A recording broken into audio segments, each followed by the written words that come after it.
16장. 예수님께서 제자들에게 또 말씀하셨습니다. 어떤 부자에게 재산을 관리하는 일꾼이 있었는데 이 일꾼이 재산을 낭비한다는 소문을 들었다. 그래서 그를 불러다가 말했다. 내가 자네에 관한 들은 소문이 어찌된 일인가? 더 이상 자네를 일꾼으로 쓸 수 없으니 자네의 일을 정리해 주게. 그러자 일꾼은 속으로 생각했다. 주인이 내 일을 빼앗으니 어떻게 해야 하나? 땅을 파자니 힘이 없고 구걸을 하자니 창피한 노릇이구나. 내가 할 일을 알았다. 내가 이 자리에서 물러날 때 사람들이 나를 집으로 맞이하게 만들어야 되겠다. 그 일꾼은 주인에게 빚진 사람들을 하나씩 불렀다. 첫째 사람에게는 물었다. 주인에게 빚진 것이 얼마요? 그가 올리브기름 100마리요 라고 대답하자 그 일꾼이 말했다. 당신의 문서가 여기 있으니 어서 앉아서 50마리라고 적으시오. 또 다른 사람에게 그가 진 빚이 얼마냐고 물었다. 밀 100섬이요 라고 대답하자 그 일꾼이 말했다.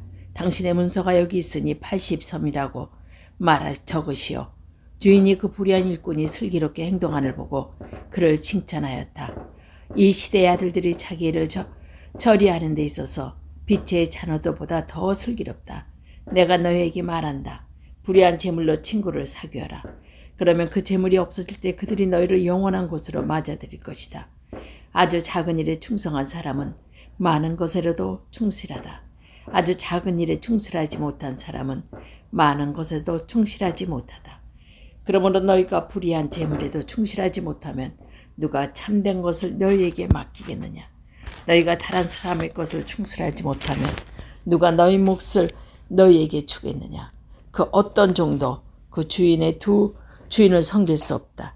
한편으로 미워하고 다른 편으로 사랑하든지 아니면 한편으로 충성을 하고 또 다른 편은 무시하든지 할 것이 아니냐. 너희는 하나님과 재물을 함께 섬길 수 없다. 돈을 좋아하는 바리새파 사람들이 이 모든 것을 들었다. 그리고 예수님을 비웃었습니다.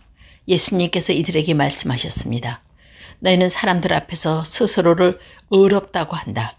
그러나 하나님께서 너희의 마음을 아신다. 사람에게 존경을 받을 것이 하나님께서는 미움을 받는 것이다. 율법과 예언자는 요한까지다. 그러나 요한 이후부터는 하나님 나라의 복음이 전파된다. 모든 사람이 그 나라에 들어가려고 힘쓰고 있다. 율법은 작은 글자 하나가 떨어져 나가는 것보다 하늘과 땅이 없어지는 것이 더 쉬울 것이다. 자기 아내와 이혼하고 다른 여자와 결혼하는 사람은 누구나 간음죄를 짓는 것이다. 남편과 이혼한 여자와 결혼한 사람도 간음죄를 짓는 것이다. 예수님께서 말씀하셨습니다. 어떤 부자가 있었다. 이 사람은 언젠가 가장 비싼 옷을 입고 매일 호화스럽게 살았다. 한편 그 집 대문 앞에서 나사로라고 하는 가난한 사람이 누워 있었는데 몸에는 부스럼투성이었다. 그가 부자의 식탁에서 떨어지는 부스러기가 록을 주려고 배를 채우길 원했다. 심지어 개들이 와서 그의 부스럼을 핥았다. 어느 날 그 거지가 죽어 천사에게 이끌려 아브라함 팔에 안겼다. 부자도 죽어 땅에 묻혔다. 부자는 지옥에서 고통 가운데 있다가 눈을 들어보았다. 멀로 아브라함이 보이고 나사로가 그의 품에 안겨있는 것을 보았다. 그가 소리쳐 말했다. 아버지 아브라함이여, 제게 자비를 베풀어 주십시오. 제 혀를 적실 수 있도록 나사로로 손가락 끝에 물을 찍어 제게 보내주십시오. 제가 이 불꽃 가운데서 몹시 고통을 당하고 있습니다. 그러나 아브라함은 말했다. 얘야, 내가 살아있을 때 좋은 것으로 마음껏 누렸고 나사로는 온갖 나쁜 것으로 겪은 것을 기억하여라. 이제 나사로는 여기서 위로를 받고 너는 고통을 받을 것이다. 이뿐 아니라 우리가 너희 사이에도 큰 구렁이 있어서 어느 누구도 너희를 돕기 위해서 건너갈 수 없고 아무도 그것을 우리에게 건너올 수 없다. 부자가 말했다. 그러면 제발 부탁입니다. 아버지, 나사로를 내 집안에 보내주십시오. 제 형제가 5명이 있는데 나사로가 가서 증언하여서 그들이 이 고통받는 곳에 오지 않게 해주십시오. 아브라함이 대답했다. 그들에게는 모세와 예언자들이 있다.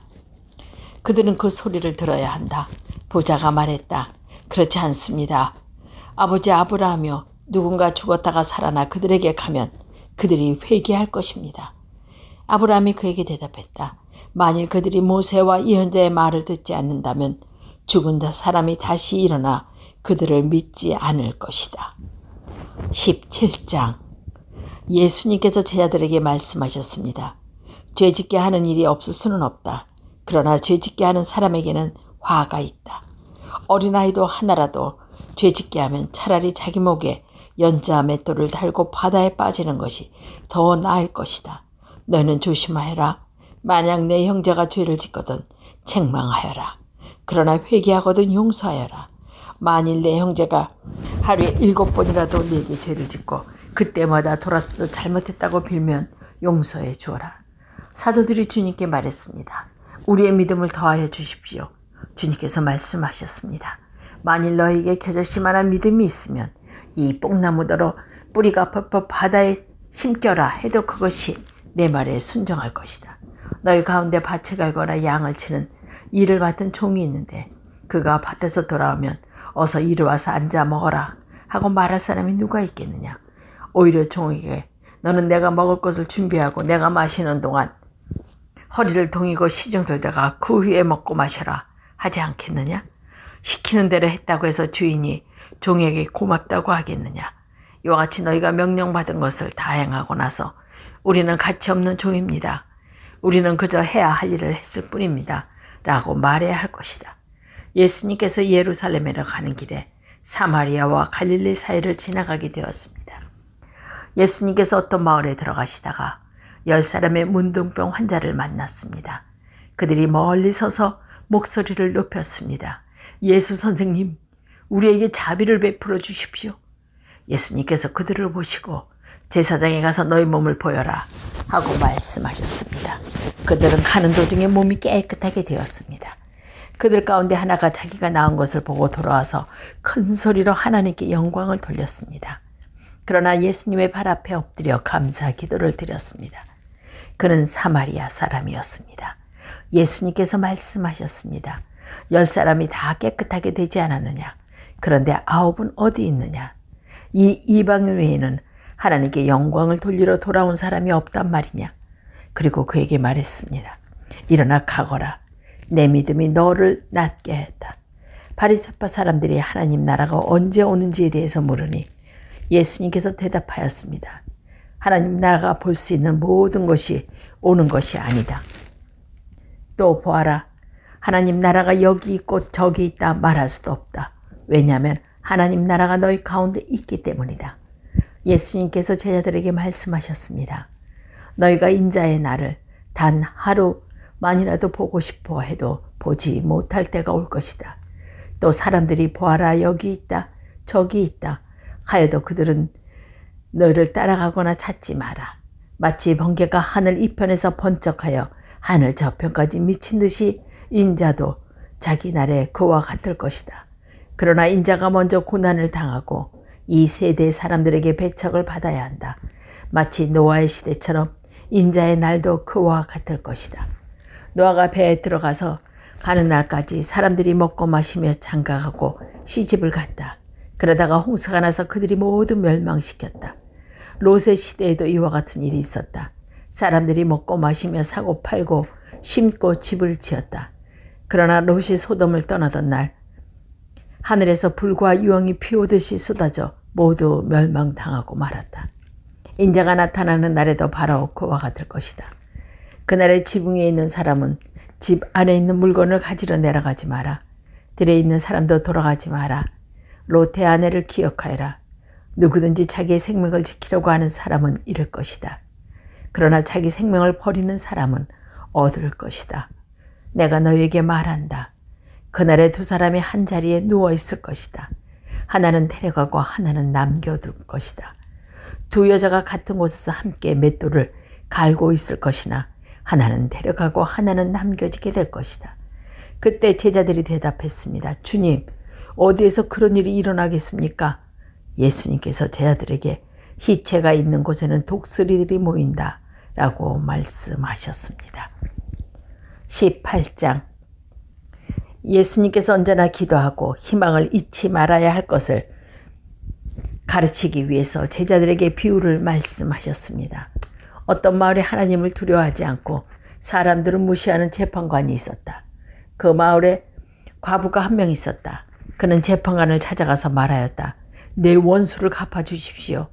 그 재판관은 한동안 그의 간청을 들어주려 하지 않았다. 그러나 얼마 후에 속으로 중얼거렸다. 내가 하나님을 두려워하지 않고 사람을 무시하지만 이 과부가 나를 귀찮게 하니 그의 간청을 들어주어야겠다. 그렇지 않으면 계속 와서 나를 괴롭힐 것이다. 주께서 말씀하셨습니다. 이 불의한 재판관이 말한 것을 들어라. 하나님께서 밤낮 부르짖는 하나님의 선택된 백성들의 간청을 듣지 않으시고 오랫동안 미루시겠느냐. 내가 너희에게 말한다. 하나님께서 속히 그의 백성에게 정의를 베푸실 것이다. 그러나 인자가 올 때 이 세상에서 이 믿음을 발견할 수 있겠느냐. 자기가 의롭다고 생각하고 다른 사람을 멸시하는 사람들에게서 예수님께서 이런 비유를 말씀하셨습니다. 두 사람이 기도하려고 성전에 올라갔는데 하나는 바리새파 사람이고 하나는 세리였다. 바리새파 사람이 서서 이렇게 기도하였다. 하나님, 저는 다른 사람 즉 사기꾼, 죄인, 간음을 행하는 자와 같지 않고 이 세리와도 같지 않는 것에 감사를 드립니다.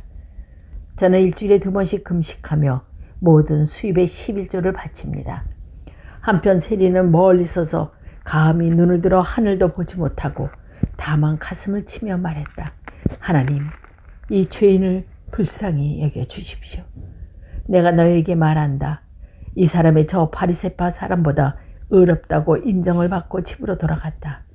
누구든지 자기를 높이는 사람은 낮아지고 자기를 낮추는 사람은 높아질 것이다. 사람들이 예수님께서 만져주시기를 원하여 어린아이들을 데리고 왔습니다. 제자들이 이를 보고 그들을 꾸짖었습니다. 그러나 예수님께서 그를 부르시고 말씀하셨습니다. 어린아이들이 내게 오는 것을 막지 마라. 하나님의 나라는 이런 어린아이들의 것이다. 내가 진정으로 너에게 말한다. 어린아이와 같이 하나님의 나라를 받아들이지 않는 사람은 하나님 나라에 들어갈 수 없다. 어떤 지도자가 예수님께 선한 선생님, 영광을 얻으려면 무엇을 해야 합니까? 라고 물었습니다. 예수님께서 대답하셨습니다. 왜 나를 선하다고 하느냐? 선한 분은 오직 하나님 한 분뿐이시다. 너는 계명을 들고 알고 있다. 간음하지 마라. 살인하지 마라. 도둑질하지 마라. 거짓 증언하지 마라. 내 아버지와 어머니를 공경하여라. 그가 대답했습니다. 이 모든 것을 저는 어려서부터 다 지켜왔습니다. 예수님께서 이 말을 들으시고 그에게 말씀하셨습니다. 내게 아직도 부족한 것이 하나 있다. 내 재산을 다 팔아 가난한 사람에게 나누어 줘라. 그러면 하늘에서 보화를 얻을 것이다. 그리고 와서 나를 따르라. 이 말씀을 듣고 그는 몹시 근심하였습니다. 왜냐하면 그는 큰 부자였기 때문입니다. 예수님께서 그를 보시고 말씀하셨습니다. 부자가 하나님 나라에 들어가는 것이 참으로 어렵다. 부자가 하나님 나라에 들어가는 것이 보다 낙타가 바늘구멍으로 지나가는 것이 더 쉽다. 사람들이 이 말씀을 듣고 말했습니다. 그렇다면 누가 구원을 받을 수 있겠습니까? 예수님께서 말씀하셨습니다. 사람으로는 할 수 없는 것을 하나님께서는 하실 수 있다. 그때 베드로가 말했습니다.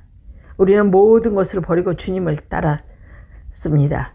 예수님께서 제자들에게 말씀하셨습니다. 내가 진정으로 너희에게 말한다. 하나님 나라를 위해 집이나 아내나 형제나 부모나 자녀를 버린 사람은 이 세상에서 여러 배로 받을 것이요. 또한 오는 세상에서 영생을 얻을 것이다. 예수님께서 12 제자를 따로 부르시고 말씀하셨습니다. 보아라, 우리는 예루살렘으로 올라간다. 인자에 대하여 예언자들이 기록된 모든 일이 이루어질 것이다. 인자가 이방인들에게 넘겨져 조롱을 당하고 모욕을 당하여 침뱉음을 당할 것이다. 그리고 이방인들이 인자를 채찍질하여 죽일 것이다. 그러나 3일 만에 다시 살아날 것이다.